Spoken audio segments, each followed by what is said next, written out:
తెలుసా? జగన్ చేయగలిగాడు, చంద్రబాబు నాయుడు ఎందుకు చేయలేకపోతా ఉన్నాడు? కారణం ఒకటే, రాష్ట్రానికి రావాల్సిన ఆదాయాలు జగన్ హయాంలో పుష్కలంగా రాష్ట్రానికి సంబంధించిన ఆదాయాలు రాష్ట్రానికి వచ్చేటివి. ఈరోజు చంద్రబాబు నాయుడు గారి హయాంలో ఎక్కడ చూసినా కానీ దోచుకో, పంచుకో, తినుకో.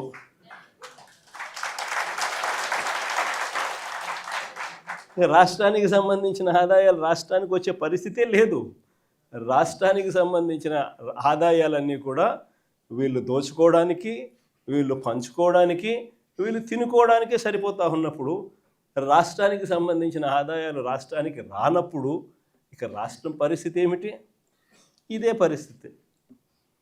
ఎక్కడ చూసినా ఈరోజు కనిపించేది ఏమిటి? Liquor mafia. ఎక్కడ చూసినా లిక్కర్ మాఫియా. ఏ గ్రామంలో చూసినా బెల్ట్ షాపులు. 1 కాదు, 2 కాదు, 3 కాదు, 4 కాదు. మళ్ళీ పోలీసుల దగ్గరుండి ఆ బెల్ట్ షాపులు అమ్మించే కార్యక్రమం.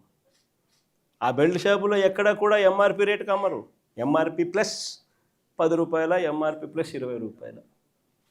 సో గవర్నమెంట్కి రావాల్సిన ఆదాయాలు గవర్నమెంట్కి రావడంలా ఇలా జోబిల్లోకి పోయే కార్యక్రమం. అక్కడి నుంచి మొదలు పెడితే ఇసుక, మట్టి, సిలికా, క్వాడ్సు, లాటరైటు, గ్రెనైటు, చివరికి చికెన్ అమ్మాలన్నా కూడా వీళ్ళకి రావాల్సింది వీళ్ళకి ఇస్తేనే చికెన్ అమ్ముతా ఉన్నారు మార్కెట్లో.